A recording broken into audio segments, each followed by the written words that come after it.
And we are recording, and Dr. Stephanie Seneff, a baptism by fire, being initiated into the Tommy's podcast library by me being late and me being completely off schedule, which is, I guess that's the fire of initiation. That means you're a true guest now. If you've been rescheduled and delayed, then that you're in the inner circle now. But for everybody listening, today is Monday, November 14th, 2022 at 3:04 p.m. Eastern time. And your book came as a suggestion to me by one of my followers, said it was a must read, and I read it, and it's terrifying. Um, it's it's a lot of it. It's been 9 years since I graduated, so my biology and biochemistry was a little rusty, but it does seem that this is almost an inescapable thing. And your book is Toxic Legacy, how glyphosate is destroying our bodies, our minds, our ability to reproduce, our neurodivergence, autism, um, and not just us, in all animals. And obviously you wrap the book up in a bow that it's not too late, right? I think your analogy was it's like a barge. You can go the wrong direction, and it can seem disillusioning. Why turn it around?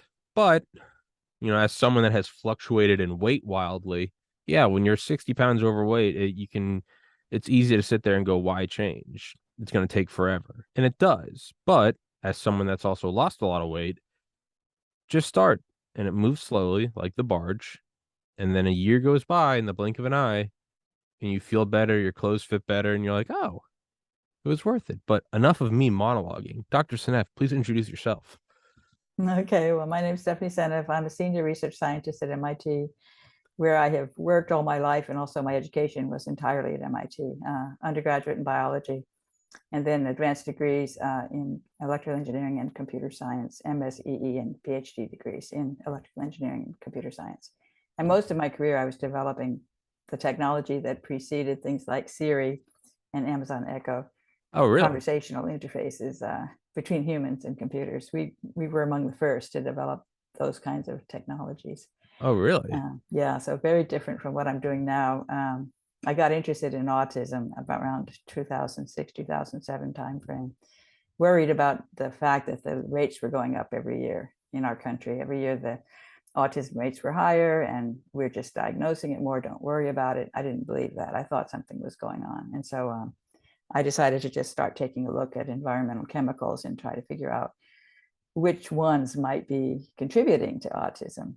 And started off with the vaccines because, of course, there are many anti-vaxxers who believe that the Mm-hmm. vaccines are causing autism. And I think there's something to that. I think Sure. vaccines are contributing.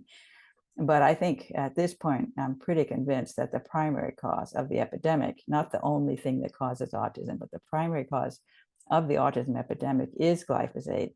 And it's the primary cause of the epidemic in a lot of other diseases that are going up dramatically, including obesity, diabetes, obesity, Alzheimer's, various cancers like pancreatic cancer, thyroid cancer, liver problems, kidney problems. All these things are going up. Um, Despite all the best efforts of pharmaceutical industry, they're not succeeding in improving anything. In fact, everything keeps getting worse. And so you can see how incredibly the incredible increase in the number of people who were morbidly obese Mm-hmm. in this country in my lifetime. Certainly when I was young, I would have gawked if I saw someone that now is sort of, you don't even notice that they're unusual because there are so many of Yeah. them, you know. Yeah. So It, yeah, it's pretty shocking. And it's a very interesting chemical. It's pervasive in our environment. It's all over the food supply. The government doesn't care. They claim it's completely safe. People use it on their lawns when their kids are playing outside. They don't use any protection. Everyone thinks it's super safe. It's a great chemical, kills all weeds, kills all plants except those that have been engineered to resist it, and perfectly harmless to humans. That's the message we've gotten. And we've gotten that message for so long that people are in disbelief when I say, no, that's not true. And you can go down to your garden store, you see big rows of Roundup for sale. Roundup is glyphosate.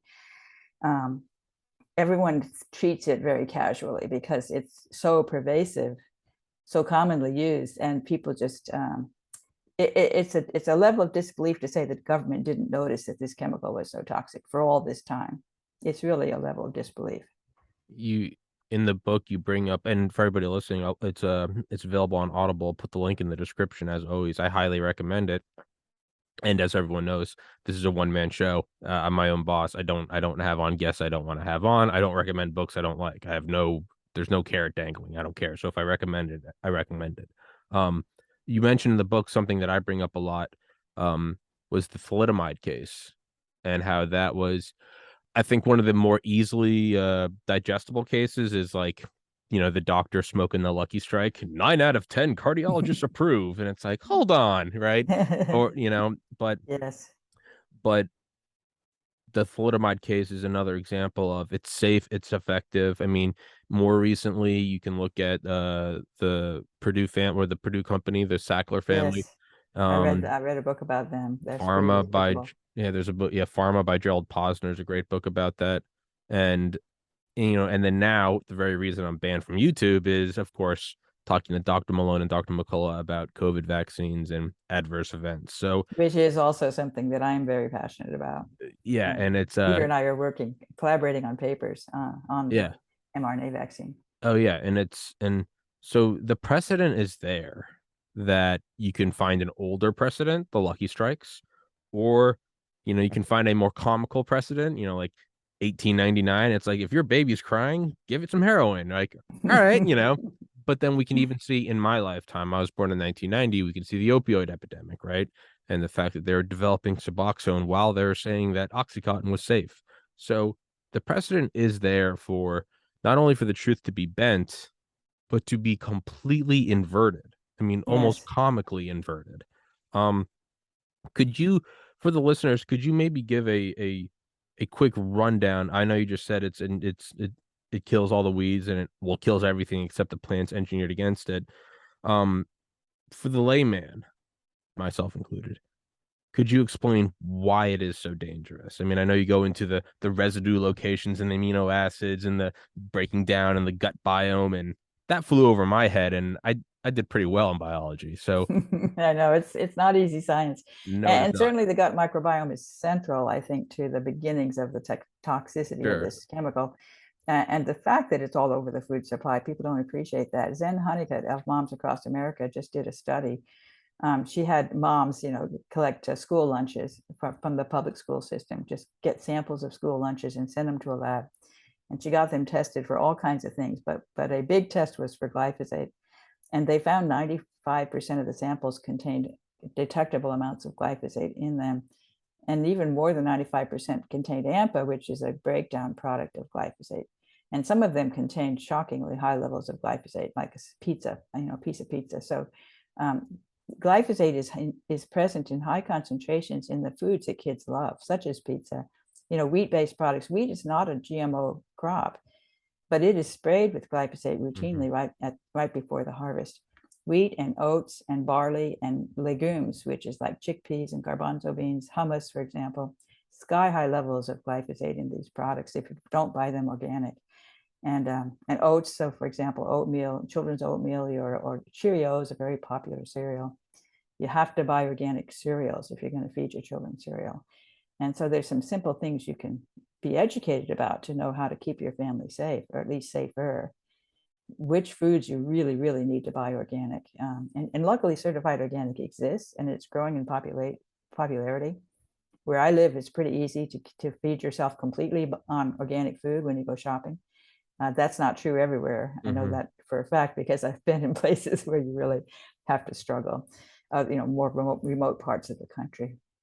Um, Glyphosate, it disrupts a particular pathway called the shikimate pathway in biology, a biological pathway that's incredibly important for the plants. So that's why it kills all the plants. But they found a microbe that produces a version of the specific enzyme that it really messes up, that is completely insensitive to glyphosate. So it's a modification of the enzyme that makes it insensitive. And they stuck that microbial enzyme into the plant's genome. They can do that with this GMO Yeah, technology. They have very CRISPR. sophisticated methods to do extraordinary things, which is frightening to me. The GMO technology is way too powerful. Yeah. Yeah, so they create these plants that have this special microbial gene that allows them to go ahead and make that pathway work despite being exposed to glyphosate. And that's the trick with the GMO crop. So it's a wonderful boon for farming. You just spray the chemical all over the crop. It kills the weeds, doesn't kill the crop. Very convenient, very cheap. You don't have to hire people to pull weeds, and you don't have to be specific to only locate, Yeah. put the chemical on the weed and not the plant. That's very difficult. Yeah. So it's been so terrific, as far as making farming easy, that the farmers have become lazy, and they've kind of gotten to the point where they don't think they can live without this chemical. That's the sad situation we're in right now. And so the consumers increasingly are demanding organic, but the farmers are not necessarily, it's not easy for them to transition to organic. If they've been using glyphosate for years, they've got it all over the soil. There was a study in Brazil that showed glyphosate was getting, levels in the soil were getting higher and higher every year. So it's not going away. Every year you use it, you become more in the soil. It's not completely disintegrating. And Monsanto had claimed that it will disappear in a couple of weeks. That's really only under the most ideal conditions. Yeah. So it's around everywhere. If you live near a farm, you've got really big problems, because if they're spraying the glyphosate, you're going to breathe it in, and that's going to kill your lungs, I suspect. So I mean, the ideal conditions, wasn't it? I don't want to like slander, but I think it was Chrysler. There's one of the companies making an electric vehicle, and they actually had a chip modification just for the trials, like the EPA trials. there was a real scam, Yeah, scandal with I'm not sure if it was Chrysler. VW. So I think it was VW. okay, I don't want to slander. So I don't need Yeah, some lawsuit from $1 trillion auto company. they found a way to get past the regulatory process by cheating, basically, It's a and they it's a got caught. I mean, that's the thing; they do get caught, so you have to. it's those ideal video games do it. Video game I love video games. EA will do it. You'll always see it when they release a trailer for a new game. It's brilliant. The reflections are incredible. The ray tracing, the light, and you're like, oh, that's great. And then you spend $60 on the game, and you're like, the hell is this? And it's completely reduced. So even that is Yeah. I think the first thing is just becoming aware. I mean, Nick Bryan is an investigative journalist, and he wrote a book on child trafficking, called the Franklin Scandal, and it's terrifying. And I listened to an interview with him, and the interviewer kind of said towards the end of it, they're like, what you're proposing is that this runs to the highest levels of government. Like, what can one even do? And that's what I was thinking, is like, you read it, it's so invasive. And the point is he says, and I think this is applicable to everything. And he goes, well, the very first step, as daunting as the challenge can seem, the very first step is diagnosing the problem. Mm-hmm. And before you can even do that, before you can even take the first step, is awareness. And when you look at it that way, because it's we can read these things about glyphosate, about child trafficking, about climate change, about crime, and it can seem daunting because you're one person, you're in an apartment, and you're like, well, what am I going to do about the Fed printing $9 trillion or something? And that can push you into a hole of inaction, right? I know, that's true. I mean, you see so many problems in the world, and it's hard for you to know which ones to take on personally, and Yes. then to feel helpless that whatever you might do is such a tiny drop in the bucket compared to what's needed, that why should I even try? Why don't I just give up and enjoy my Water. life? And I A lot of think people, I think, end up doing that. I I can't fight this, it's too big.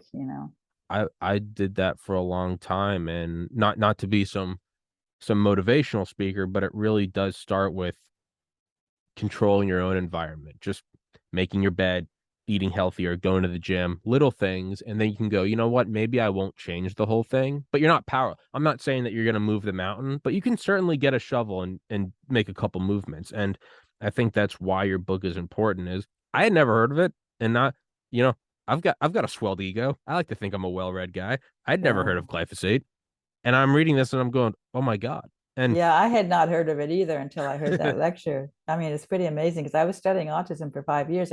I knew about Roundup, and I dismissed it. It wasn't on my list of things to look at. yeah, I was looking at different possible chemical environmental exposures, but I wasn't looking at Roundup because yeah, Roundup's safe.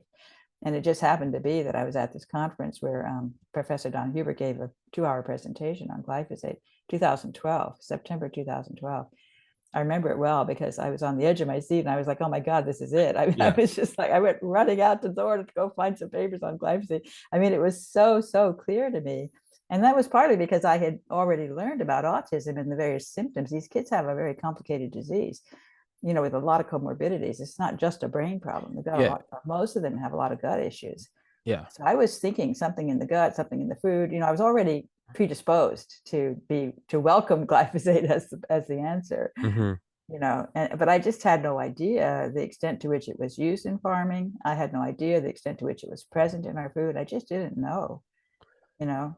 There's another, and again, not to pigeonhole this podcast into a rabbit hole of abstract motivational speaking, but there is an importance to putting it out there because, and I heard this quote forever ago, but it was like, putting the truth out there it's not futile, because sometimes it's like throwing a message in a bottle out into the ocean. And it's, for example, let's say it's Einstein and he's on a sinking ship and he writes E=mc² and he throws it out. Most people that pick that up are not going to know what it is.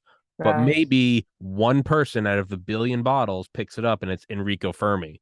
Then all of a sudden you Yeah. go, so Well, that's the thing. I actually see that with the science that I'm doing yeah, because I'm finding glyphosate really opened a door for me in terms yes. of digging into biology and how it works and how it gets broken. Because glyphosate is a really good um, experimental test to break biology, and then to say if it broke through this method, then what does that mean about what it does? Yes. That's been so fascinating. I think that comes through in my book, my own excitement about how it reveals how biology works and how it breaks it, you know.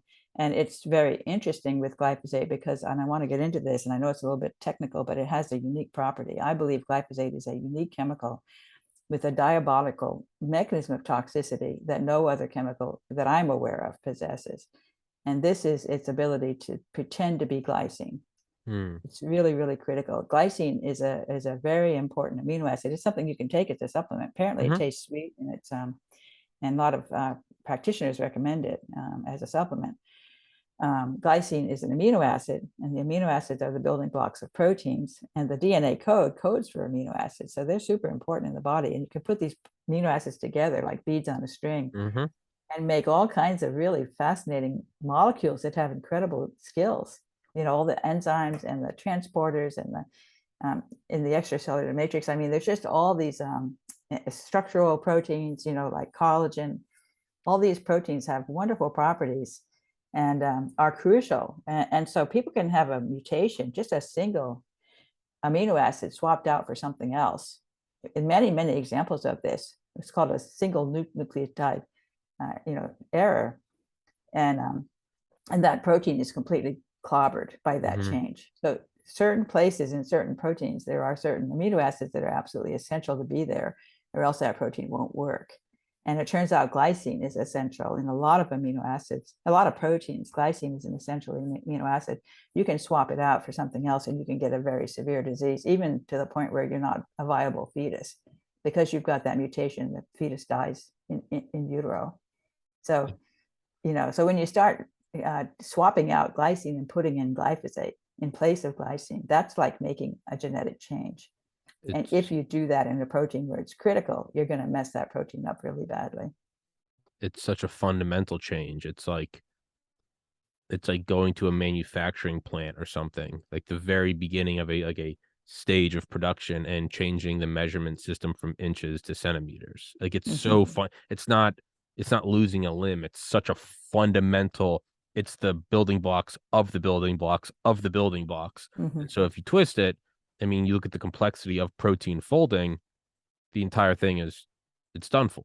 The entire Right. I mean, kind of protein ripple folding is outwards. totally amazing. Really, it really gives you a lot of respect for biology when you see how elegant it is in terms of how it all works. But you know, I can give some simple examples with Sure. respect to glyphosate because in the gut, and of course, the microbes depend upon this pathway.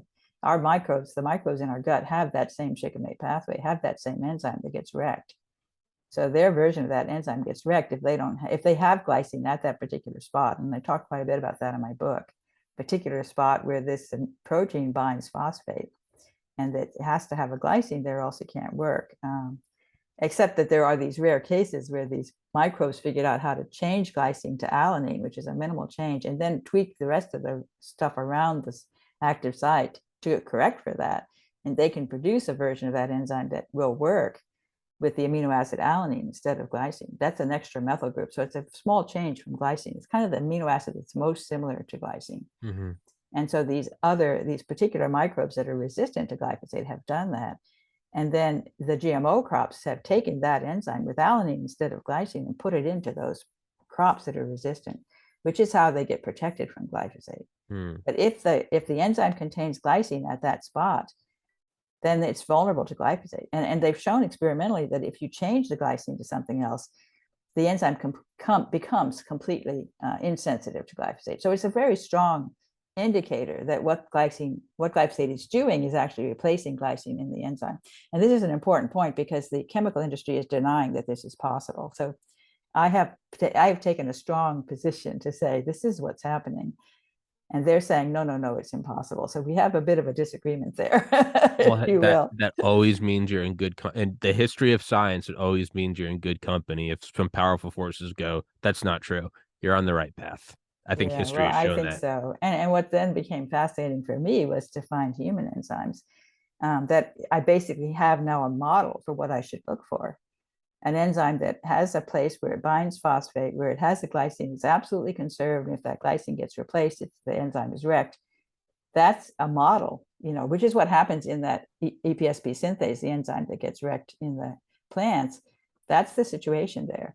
So now you could go find human enzymes that have the same situation, and there are a lot of them because they're enzymes that bind ATP. ATP is the energy currency of the Mm-hmm. cell. And so, for example, ATP synthase, it depends upon ATP. It's going to be affected. There's an enzyme called succinate dehydrogenase that works in the mitochondria. And that's been shown to be suppressed by glyphosate experimentally. And it makes perfect sense because it has exactly that situation, binding to phosphate at a place where it has a highly conserved glycine. So that's basically my pattern that I look for, and I can find the enzymes. And then I can find, so it's a giant puzzle that I've put together where you say, oh, it causes this problem. If you had the mutation in glycine in this enzyme, you would have this problem, the same problem that glyphosate's been shown to cause, or at least it's correlated, obesity rates are going up in step with the rise in glyphosate usage. Well, maybe that has something to do with an inability to process fats, so you can sort of work it all out and then find the critical enzymes that are probably being affected to cause the symptoms. And it's a very broad list of different conditions you can have as a consequence of glyphosate messing up your enzymes. It's really scary when you think about the potential consequences of that. I mean, that would be an across the board mortality increase. Does it affect if you affect the mitochondria? I mean, that's just it's as if nothing else Yeah, kills you, the act of breathing eventually kills you, right? Oxidation of the electron transport I chain. know. Yeah, you probably are aware that mitochondrial dysfunction is linked to many, many diseases. Well, that's ultimately the if you survive everything else, that's aging. That's the one that will Yeah. get you, right? That's sort of the built-in what's the term? Senescence. Senescence, I think so. Senescence, that's right. Yeah. Yes. And Uh, glyphosate basically causes senescence, and so when you wipe out the mitochondria, the well cell that can't get enough ATP, it's in big trouble. um, And the mitochondria start spewing out reactive oxygen too. and So then it starts to it starts to destroy itself, which is like a yeah, it printer. wipes out, Yeah, it it's like a alters printer its genome. copying faulty prints of itself, and then it's It's a good self-accelerating. analogy. Yeah. Yeah, that's a Um, good analogy. And I'm succinate dehydrogenase deficiency is linked to many, many cancers. So, and you could expect that because cancers really start with mitochondrial dysfunction, I think, I feel like metabolic disease. I feel like an archaeologist, like dusting off the Rosetta Stone. I'm like trying to I'm digging up these like memories and like neuron connections from 10 Mhm. years ago that I haven't cellular biology 3400 at UGA is coming back to me. It's senescence and protein chains and cations and does it affect the actual? I remember I used to draw it out, the actual electron transport chain. Does it affect that as well? Well, it does, but it's through disrupting these enzymes. For Okay. example, NADPH dehydrogenase, it disrupts many, many dehydrogenases, which makes sense to me because the dehydrogenases typically bind phosphate at a site where glycine is highly conserved. There was a lovely study on E. coli. They exposed the E. coli to glyphosate, and they actually measured huge number of enzymes to see which ones were being suppressed. And they have a big table they created. And there were like over a dozen dehydrogenases that were messed up in the E. coli as a consequence of glyphosate, which makes perfect sense because as I said, they have that, what I call glyphosate susceptibility motif. But so succinate dehydrogenase, is a dehydrogenase, and it actually delivers. Succinate dehydrogenase is a critical enzyme in both the citric acid cycle, which is what is digesting the sugars, and also electron transport. It plays a role in both. It's the only enzyme that plays a role in both of those processes that go on in the mitochondria. So it's super critical enzyme for the mitochondria. That's terrifying. And you spoke to it towards the end of your book, and this is what I think makes it a little scarier. And it really makes me practice what I preach and, don't become disillusioned. Don't look at it and go, oh, it's a mountain, I can't move. But it's not even like a groundbreaking book on the dangers of smoking, where you can stop smoking. I mean, Yeah, you can't this get rid is of it. I mean, I everywhere. really can imagine someone sitting in their home in the country next to a big farm where they're growing GMO corn, and they're reading this book and they're like, oh my God, what am I going to do? I mean, Well, I could imagine getting really agitated, oh, well, even becoming me. aware. It's I mean, a lot of the solutions are, buying organic and making sure. But what about people that smoking's one thing? You can white knuckle it and stop. I've never smoked, so I don't know what withdrawal of nicotine's like. I know it's hellish, but I mean, a lot of these, it doesn't even matter if you figure out the solution. If you're not Yeah, if well you off, can't get away from it, well, I mean, if if it's you don't going to even have the require a money, major life change, right? if you're raising kids and you have to buy the mass produced 10-pound bag at Walmart because you can't afford, so then it doesn't even matter if you're aware. You actually can't Yeah, even afford, and that's a that's a tough pill to swallow. right. But I do think you can, even if you're poor, you can become aware of which foods are really, really bad, Hmm. really likely to have high levels of glyphosate, and just conscientiously avoid those, Yeah, or buy them organic, spend the extra money for the organic, find a way, because it's going to come back at you. The money is going to be saved by virtue of your improved health. If that's one of your true. family members gets cancer, you've got a big problem. That's true. You don't I want didn't. Yeah, that. So, yeah. That's a good point. That's a good point. so spend the You're extra money, but especially to be informed about exactly which foods, which people don't really. It's not easy to know that because the government no. doesn't test, but there are enough independent researchers who have tested to give a profile. And as I said, it's not enough to buy non-GMO because many of the highest levels are found in non-GMO foods, Yeah. like the oats and the wheat and the garbanzo beans, the chickpeas, Now, barley. I guess this is more of like a meta question. Um, is this the price of having a more mechanized, industrialized civilization? I know it's a good question actually, because That's I've really thought about that, and it kind of is true. I think that there's a pattern around the world. yeah. You have an agricultural country, mainly agricultural, such as China, not that long ago. And then, if the agriculture country wants to come into the technological age, they need a lot of people to do the technology You just gotta mass jobs. produce. And if you can cut way back on the number of people that have to spend their time farming, because agrarian societies can have, like, I think 50-60% of their people are farmers. Yeah, but that's over. Whereas in our country, I don't know, it's like 3 or 4%. I mean, you can have a single farmer with a vast, fields that he Hmm. can handle almost on his own, almost single-handedly, because it's so easy and it's so mechanized. It makes food cheaper, of course, Yeah, uh, and it frees up people to do other jobs, and that could be a critical aspect of advancing into the technological age, that you need to have um, human resources to put into the technology. That if everybody's busy growing crops, you don't have that. So that's a really I've wondered about that. it's it's a big thing to go, and then you have to almost wonder. You got to zoom out even more, and you got to go. Is this sort of like almost taking a loan where in the moment, if you look at it day to day, you go, how is this a successful business? You're $20,000 in debt. But if you zoom out 10 years, you might go, yeah, but I took that loan and I built a company and that became, whatever. I started Apple. And then you go, oh, well, it makes sense over 3 decades. You become $1 trillion company. You got to wonder, do you move everyone from the agrarian society to say chip manufacturing or the STEM field And then over generations, okay, we accumulate all these errors from glyphosate, but we advance so far that all of a sudden gene therapy, when we first did the Human Genome Project, it was like what, like $13 billion. And now you can swab your cheek and go get it in the mail 5 weeks later. What does the world look like in 2040, 2050? Do we look at glyphosate and go, no, we'll just do a gene therapy. It costs 2 cents to get it in the mail. And all of a sudden you're resistant to, I don't know.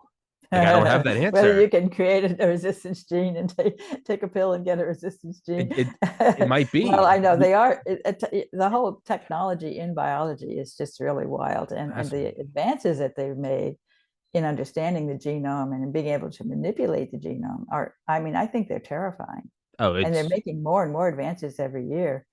And of course, they're getting into this whole thing with the messenger RNA technology. They really are excited about that. They think they can see dollar signs in their eyes for all well, the possibilities with messenger RNA vaccines. it's also just we're approaching that event horizon of transhumanism.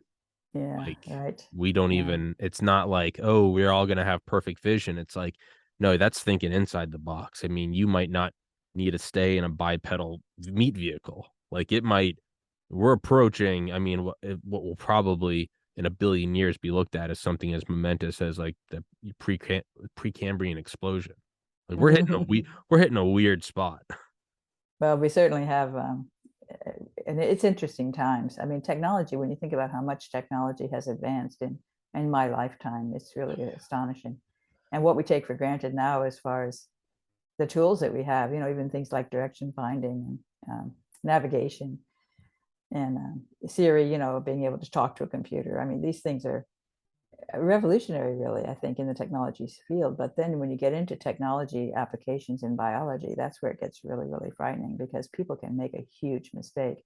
Yeah. Um, and we're not regulating it nearly adequately enough. No, we're in the You Wild know, West. yes. I And was so we're just going to have to wait and see what happens when you expose all these people to these things and see what happens. We don't know, but it's quite worrisome. I I got a new TV for my I justify playing video games because I listen to audiobooks when I play video games. So that's how I've justified it in my mind. I'm not rotting my brain. I'm learning about the Cold War. Or the last couple days I've been reading your book. But I was just testing it out last night. It's a big glossy 4K, like, ooh, shiny toy. And I just went to YouTube and I was just typed in like 8K video. And there's just this, just beautiful crisp images, but it was this like hour-long compilation of like National Geographic, just raw footage. And I found myself actually laying in this chair last night at like 3 in the morning, and I got lost for like 10 minutes, just staring. Not even just the picture, but what it was just all these close-ups of animals. No music, no editing, just a deer drinking out of a stream, a kimono dragon, a lizard in the rainforest. And I was just, and how unique they all were. And you can just tell Mm-hmm. this is the result of billions of years of evolution. And then you can't see it, but well, maybe you can. Mm-hmm. There's a gaming computer right there that just 5 years ago, that would have been, I mean, that would have been sought after as the holy grail of like 4K video game. But now it's just another gaming computer. And it's like I'm watching this thing of just this painstaking evolution. You see the cheetah like laying in the grass and how it's perfectly evolved to stay, or the bird with the brightly colored feathers and it's doing its mating dance, or the moth blending in with the tree.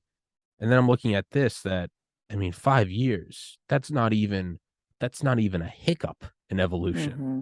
and I've already seen this thing change, Right. and Technology has advanced incredibly fast, it melts your incredibly. And mind. then, of course, also 5G, all the stuff we're doing with Yes, EMFs. And yes, that's just also a train wreck, I think. I mean, we that's don't another know rabbit hole. whether that's going to be dangerous or not, but we have a lot of people saying it is, and we ought to listen to them. And well, so what I was thinking last night is like, if you have a bunch of people doing synchronized swimming and one of them speeds up, it starts to, much like the protein folding. If you replace glycine with glyphosate, it has ripple effects that you maybe can't see for years. And I was just like, I'm not entirely and I don't know if it's good or bad. I'm just trying to look at it as like an objective scientific observer. The fact that like all of a sudden we're doing this evolution where instead of over 100 million years we develop a thumbnail, all of a sudden it's in 5 years we go from a an RTX 2060 graphics card to a 3080 to a 4090, all of a sudden one of these things is straying way out, right? And if you looked at it again in terms of synchronization, like the Blue Angels, you'd be like, hey, one of them's way off track. I don't know if this is so in a weird way. It's almost like our evolution is speeding up and it's having these ripple effects, almost like a wake from a ship. And some of it's 5G, some of it's we're bathing in electromagnetic radiation, glyphosate, thalidomide, smoking, and then we can kind of see the ripples instead of protein folding, and then you see the primary, the tertiary, all these different layers. What we're seeing now is how they affect, and it's autism, it's animals not reproducing at the same rate, it's problems with ovulation, and it almost seems like these are all coming off of the wake of the ship of this hyper acceleration of like a technological singularity. And uh, it can't be stopped. Like you can't legislate progress. If we don't do it, someone else will. I don't know. I mean, I guess that comes back to the first step of just like you have to start with awareness. I don't know. It's as you can Yeah. tell, your book kind of melted my brain. It's It is hard to know how we get from here to where we need to be. I think it's really hard, and I do think the governments are kind of the last to react. So you can get the individual people in the population aware of the dangers of something, and then you can get them to start to change their habits in order to improve their own life with respect to that particular problem that they now are aware of, and then tell their friends, tell their family, tell their neighbors. Get the word out, bottom up. I think that's a good way to go. And if you get enough people, for example, aware that they need to spend the extra money for certified organic food, and of course not just glyphosate, there's a bunch of other chemicals in the food too. You really are. It's worth the extra money. And I think that and of course they subsidize the cheap food. Part yeah, of why it's cheap is because it's subsidized by the government. yeah. So why can't they take those subsidies and give them to the people who are building organic farms instead? The government could have a big impact if they would be willing to acknowledge that there's a problem. But they are happy to deny the problem forever, even though we can shout from the rooftops and they won't see it because of all the influence of the industry on the government. I think it's a very sad situation that we're in right now. And of course, pharmaceutical industry as well. Oh The yeah. pharmaceutical industry, the agrochemical industry, they such a strong lobby in the government that the government just refuses to deal with the issues that they're causing. I mean, you said in the book, right? The autoimmune industry was 108 billion a year. It's Yeah, I can't remember the number, but it's big, I know. it's And yeah. even the opioid crisis, and I Oh don't know if I wrote God. about that in the book, but I think glyphosate's related to that because collagen is the most common protein in the body. I think 25% of the proteins in your body are collagen, and collagen is like the glue that holds your body together. And collagen has a huge number of glycines. It has a huge sequence of GXY, GXY, GXY, where every third amino acid is a glycine.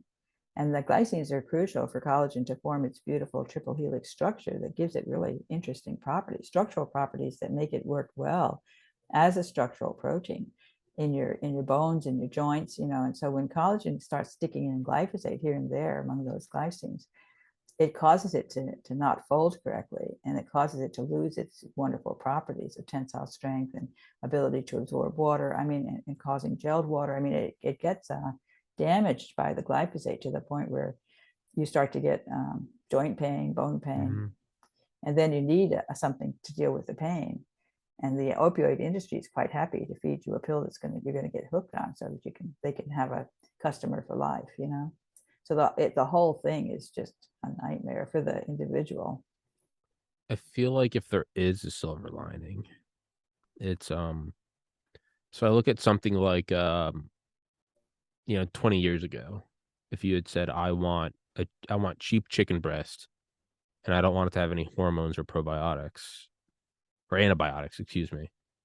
They'd be like, okay, that's fine, but shell out the money. It's going to be expensive. And I can see how it has changed in the poultry industry. I mean, starting like 5 years ago, I know Purdue Chicken started it. I always have to delineate between Purdue Chicken and Purdue, the pharma company. One is demonic, Right, the other right. sells chicken. But Uh-huh. they kind of surveyed the field, and what a lot of people are paying for no antibiotics and no hormones. So they took the lead and removed antibiotics, and it took a ton of money and it took several years, but it's because there was such a market for it that they, a private corporation, Right. responded to it. And then you have to wonder, and then I do believe other companies started to copy it, at least in certain subsections, Tyson or Cargill, and then the price started to come down because there's the capitalist market. They all Right. wanted a better That's share. right. Once you get the big And guys involved, and that's just happening with organics too. There's now an organic beer that's provided by Michelob, a Michelob okay, organic. So, and that's pretty exciting because usually the organics, actually it's really hard to find organic beer. There's only small companies, but Michelob has decided the customer is ready for them to well, be willing to offer an organic if choice for beer. and if the customer starts to demand it, you can even just see a Yeah. salad at McDonald's costs less than it did 10 years ago because there's a greater market for it now. And so economies of scales apply. And then you have to go, Yeah. you can almost judo it and go, well, the corporations are never going to stop lobbying. That seems to be about as American as apple pie, baseball, I state know. military is lobbying. So let's just assume that that's not going anywhere. Well, all of a sudden, if they start, if the lion's share of their profit comes from, say, organic, they're going to start lobbying for organic subsidies. So it's not entirely futile. If you start awareness, awareness will lead to people making changes. Absolutely, that's what I think. And then And eventually the farmers will get smart. I mean, they don't want to be poisoned either, right? So if they well, think, yeah, if they start to be aware that the glyphosate's poisonous, and they realize that their consumer market is shrinking because many consumers won't buy their product, well, it they can might be start to think, well, maybe I should figure out a way to go organic, well, it can be and profitable. Yeah, it yeah, and it takes it's a real struggle in between because you have a few years there where you can't be certified organic because you've got all that glyphosate in your soil, but you can be growing crops organically, and you can't sell them at the organic price. So the government should really step in and say, if you want to convert your farm to organic, we're going to pay you what it takes to make up the difference during that critical few year period that you're in transition, for the government to help them to convert to organic would be wonderful. But are we going to get the government to do that? I don't think so. well, again, I think yeah, if we come out then with the argument of this is poison, they don't care. But I think if do it you can do it with awareness and people start to buy it. If it just leads to a larger portion of the market, the companies will start to lobby, whatever it is, whether it's making nuclear weapons or selling full organic. They don't care. They're going to lobby for subsidies from that. So you actually can. It's much like the barge. I always use the cruise ship analogy, but barge is just as good. There's some there's some growing pains. It's you miss the exit. You got to go another exit. You got to get off and do the loop de loop and come back, but you can do it. And it's just there's a lot of shuffle. Right now, I'm moving into this apartment. There's a lot of I still got, my living room is still stacked to the ceiling with garbage and boxes. Like but I moved up here because I wanted to be closer to family. So to me, like that's almost like going organic. I'm like I wanted to move away from. I'm by myself in a state where I didn't know anybody. I was in Maryland. I wasn't seeing family, no social. It was just doing the podcast full time. And I was like, I want to start seeing my mom and dad and brother and his wife.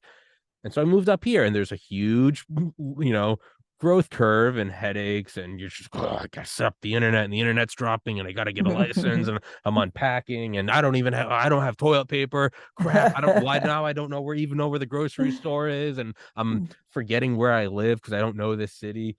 But as you start to get into the groove, like last night, I went and saw my little brother. That's someone that I used to see once a year, Mm-hmm. and now I can just drive to his house. And That's I was nice. sitting there with him last night, and it wasn't some big thing where I'm flying up and he's got to pick me up from the airport.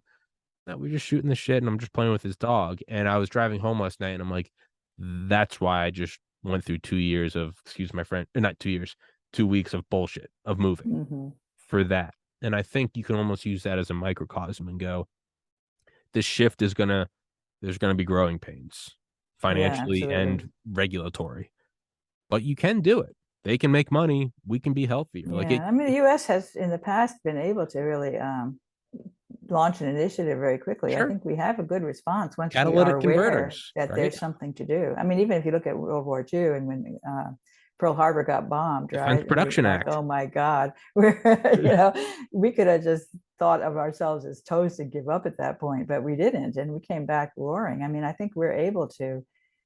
We have a lot of industrious people in our country who are willing to work hard, Yeah, and it's so if we can just get them motivated to see what the right path is, and then to go on that path, we can make change in a hurry, I think. And also, there's a possibility of there's a lot of technology actually going into designing ways to deal with weeds that don't involve chemicals.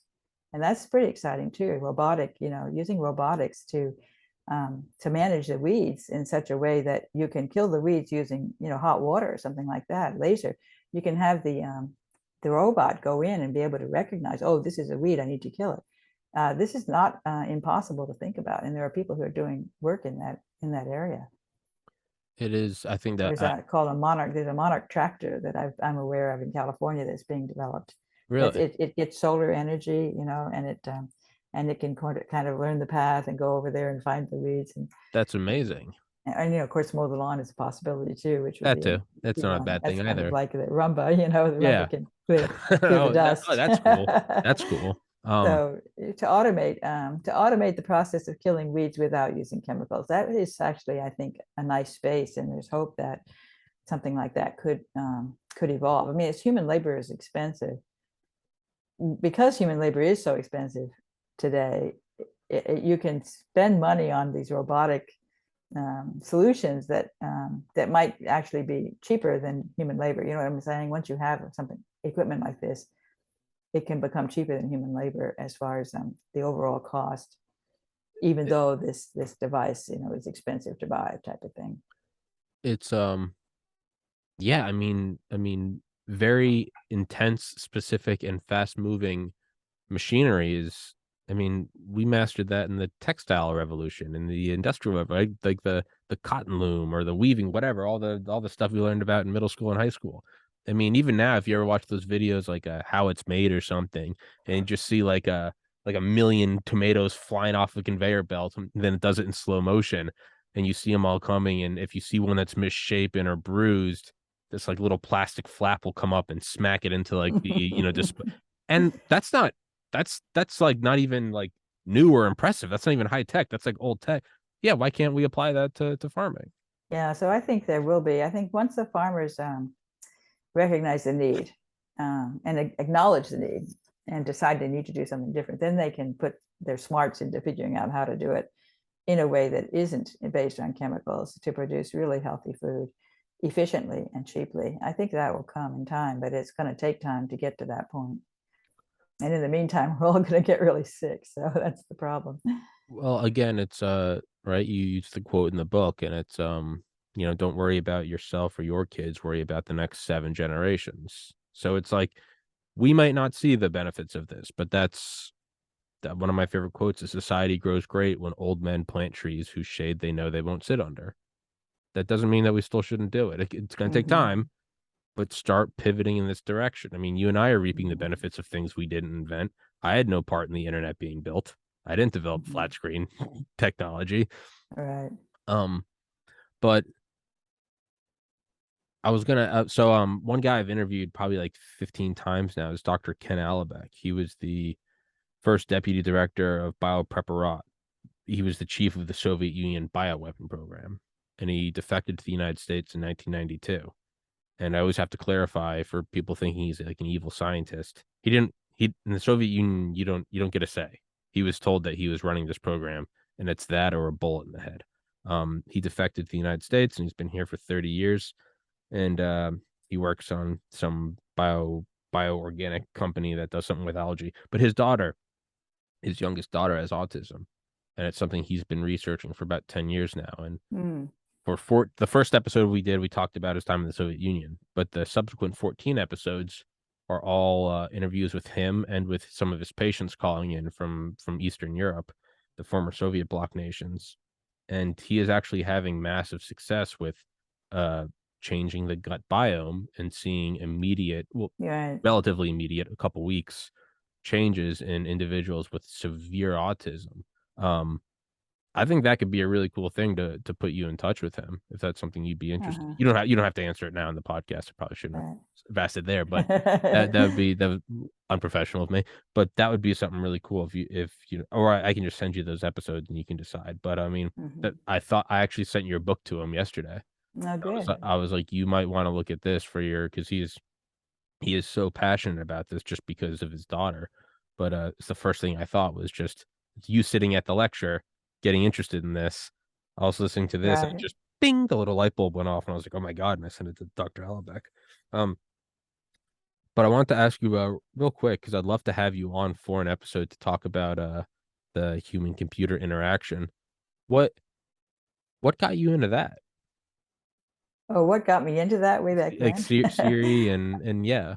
Yeah, I don't know. I was, I originally I wanted to be a biologist, and I wanted to work research in the biology lab, but I was really, I kind of learned early in life that it wasn't a suitable path for me because I couldn't really. I actually spent a year in graduate school in biology at MIT, and it was a very tough year because the lab work was I just was I hated it. incompatible with the lab. It wasn't something I enjoyed, and I couldn't do it well. So I kind of had a crisis actually at that point, and I knew that I have a lot of for you can say for a girl, but I math was always an easy thing for me, mathematics, and so computer science has a lot of math, and I always felt more I just the computers were brand new back when I Mhm. was graduating from college, and I luckily got a job at a company that as a computer programmer at a company where I didn't know anything about computer programming when I got the job.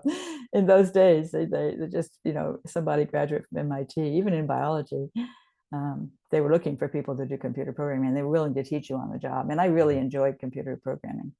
I took to it like a fish to water. And so, and that just grew into eventually I went back and got my PhD in computer science and started with the company, actually working at the company and learning the skills and learning enough about computer science to be able to get into the graduate school. So I really love studying science. I think that's really where I'm centered. I love to study science and especially biology. Mhm. And I just what I do is mostly all thinking.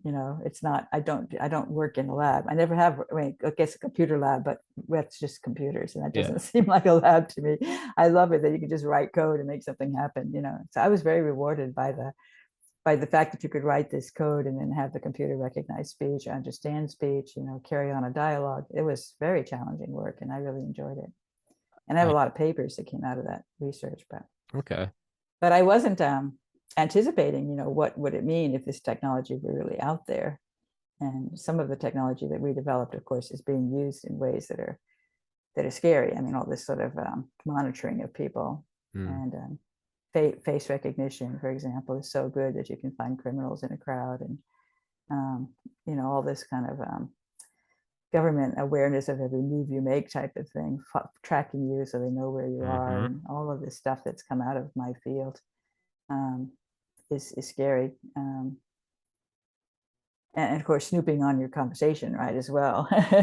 Speech recognition means you can intercept a phone conversation and analyze it and figure out what they said. So these are sort of scary applications of our technology that I didn't really think about a lot when I was doing it. It has certainly made the censorship state, uh, has certainly facilitated the more pronounced arrival of the censorships. I me and my friends also we have a video game channel where it's just a there's no goal to it. We just play video games and record it, and we're just chatting. And we can be talking for 5 hours, and, all the while there's guns going off and whatever. I'll get videos flagged on there because 'cause they're on YouTube. 'Cause it's just a gaming Mhm. channel. I don't care about it because out 4 hours in, one of the guys asked, "Tommy, what were your podcasts today?" "Oh, I talked to Doctor Malone about COVID vaccines, all the blah, blah." That little Mm. snip 4 hours in, it's not because it's not the gaming channel has, like, 5 subscribers. Again, it's just us having fun. So it's not like someone reported it. You know that it's not like I have some 100,000,000 subscriber thing where I have, like, a Google employee assigned to me. That was auto transcribed, and that's chilling, where you're like, "I didn't even know I said that." I know. That is really disturbing, isn't it? Yeah, but I also much like evolution and natural selection driving variants of viruses or whole organisms that can evade selection pressures. We're also seeing a blooming of variants of technology. Rumble, BitChute, Odyssey, I know Brightline, it's good Plato. that there's ways to fight back, and it's Yes, become a whole other world of the sort of a parallel alternative. world. Yeah, so Yes, it's and writers are getting lots of opportunities, you know. Substack. So Yeah, it, Substack and there's Rumble and all these different branches that are avoiding the censorship. so in a way, it's almost beneficial that this happened because otherwise we would have been led like lambs to the slaughter. But once Yeah, they started to play the censorship card, people there found was a way around it. so I think that is a good thing. So I'm trying to find the silver lining in things. So because I don't want to just doom and gloom, and so I think that has to apply to glyphosate. Is there has to be a silver lining? I'm not sure what it is yet, but I'm going to No, try I to do find it. think that if enough people want to buy the organic food, I think the farmers will want to grow it. They'll Yeah. eventually come around, and one by one, you know, and some sooner than others. But it's going to be a major transformation of how we grow food. And of course, it's also connected to the processed food industry. They're kind of joined at the hip, the glyphosate and the processed foods, because the processed foods come out of those GMO crops that are, you know, massively grown in our country. We really should have a more we should have a lot more fruits and vegetables being grown on farms instead of just massive cornfields and soybean fields, you know. But you get all these processed foods that come out of that industry and that are loaded up with glyphosate and other chemicals. Um, and the processed foods are also nutritionally deprived. You Mm-hmm. know, eating Oh yeah. a green vegetable has so many interesting molecules in it that are not just fats and carbs and proteins, Yeah, you with the know. phytochemicals and Exactly. yeah. Eating a lot of herbs and spices. I definitely believe in that. Garlic and ginger and Yeah, you mentioned them. coriander Yeah, and coriander, turmeric. Yeah, yeah, all those herbs and dill. spices. They make your food more delicious, and they're very healthy. And I think people don't really realize how important they are to your health, not just to the taste of the food, but to your health. Yeah, the macronutrients is that's like a general broad brush. Yeah, you need proteins, carbs, fats. Yeah, But and that people seem is to think that that's all you need, you know, yeah. that if you just had proteins, carbs, and Then fats, you'd then be you're fine. But fine. And that's it's like kind of what's in the no. processed foods because you know, they take them apart. They take the foods apart into proteins, carbs, Yeah. and fats, and then they mix them back together again. Well, it's like you could say an apartment building is made out of brick, cement, and lead piping.